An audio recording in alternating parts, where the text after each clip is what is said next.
Ay nako mga ka-acidic, mayroon akong narinig na nagsasabi na tayo daw na mga 40 plus na ang edad ay mahina na daw ang ating katawan. So papayag ba kayo na i-compare tayo sa mga nag-edad ng 17, 18 at 19 na malayo na raw ang ating mga galaw pag tayo ay naglalaro ng kahit anong laro? Ay aba-aba garbanan na mga ka-acidic, hindi tayo papayag. Ipakita natin kung gaano pa katindi ang ating mga katawan.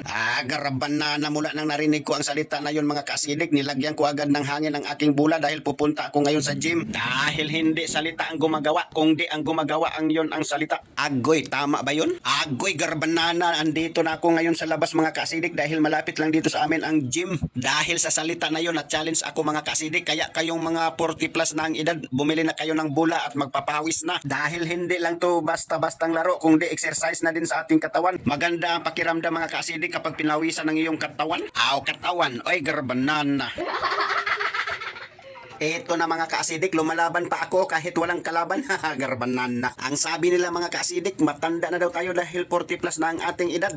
Edad lang yon pero ang ating mga move ay hindi pa rin nagbabago. Tayong mga 40 plus mga ka-acidic, kakain tayo sa tamang oras at mag-exercise tayo kahit 3 beses sa isang linggo. Ako nga mga ka-acidic, garbanan na, gusto ko araw-araw mag-exercise para malayo sa atin ang mga sakit. Kaso lang, masyado akong busy sa trabaho. Pag ganitong exercise mga ka-acidic, basketball, ang benefits mo dito ay mataas ang iyong resistensya. Pag doon ka naman mag-exercise sa panchimbag mga ka-acidic, ang makukuha mo doon ay lakas ng inyong katawan. Dahil ang kalakasan ng ating katawan mga ka-acidic, hindi yan makukuha sa pagkain lang kundi sa exercise lang lamang. Ang sabi ng mga mas batinyo mga ka-acidic ay matuod gayud nunoy.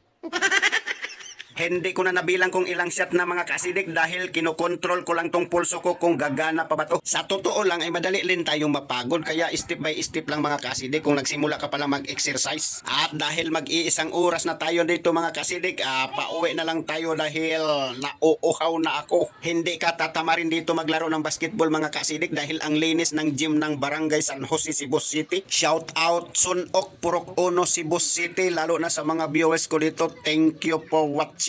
Shout out kay Paula Jean Lapak